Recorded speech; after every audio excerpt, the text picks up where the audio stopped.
L'air est si frais.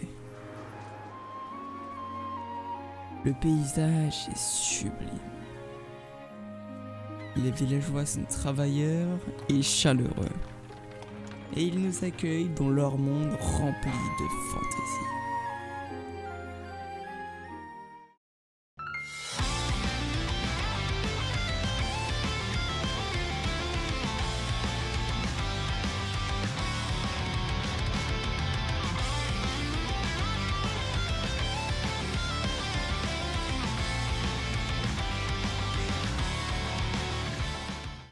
Bonjour à tous et bienvenue dans le monde de l'anime.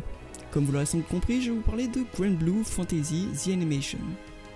Pourquoi The Animation suit le titre Grand Blue Fantasy? Eh bien car à la base, avant d'être adapté en animé, Grand Blue Fantasy est un jeu de rôle développé par Sea Games. Puis par la suite, adapté en animé par les studios A1 Pictures. Vous vous demandez sans doute de quoi parle l'animé. Dans un monde construit au-delà des nuages vit un garçon prénommé Gran. Il fait un jour la rencontre de Lyria, une jeune fille fut un empire totalitaire cherchant à s'emparer du monde entier. Les deux jeunes gens se lancent alors ensemble dans une quête, celle de trouver le pays mythique d'Estalucia, l'île aux étoiles, ainsi que le père de Gran y faisait mention dans l'une de ses lettres. Vous pourrez retrouver ce synopsis dans la description qui provient du site Wakanim.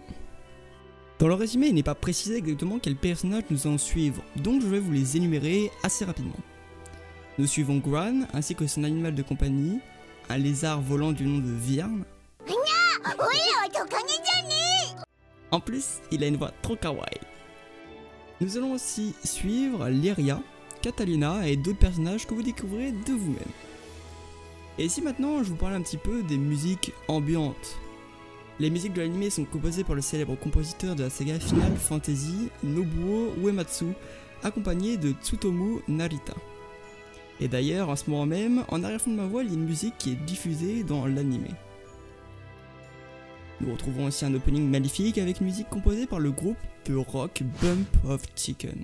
Voici un extrait.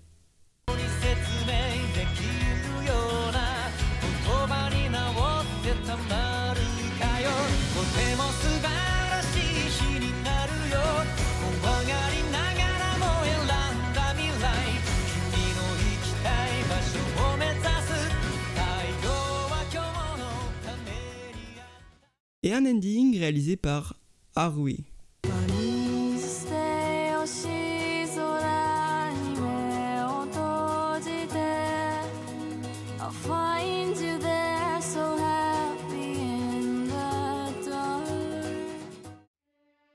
Pour ce qui est du style graphique, il faut apprécier, après moi ça ne me dérange pas plus que ça et je trouve le design des personnages et du décor très bien réalisé. En conclusion, quel est mon avis sur l'anime? Honnêtement, pour un animé adapté d'un jeu vidéo mobile, la surprise est là, les épisodes s'enchaînent bien et on a hâte de partir en voyage à travers un monde de fantasy. On a des personnages assez charismatiques, une bonne animation et de bonnes musiques. Après, les personnages restent stéréotypés et surtout les méchants. Actuellement, l'anime est en cours de diffusion et c'est toujours agréable de regarder un épisode de cette série chaque semaine. Voilà, la vidéo arrive à son terme, mais si tu as aimé cette découverte, n'hésite pas à liker et à t'abonner si ce n'est déjà fait. Et sur ce, je te dis à la semaine prochaine.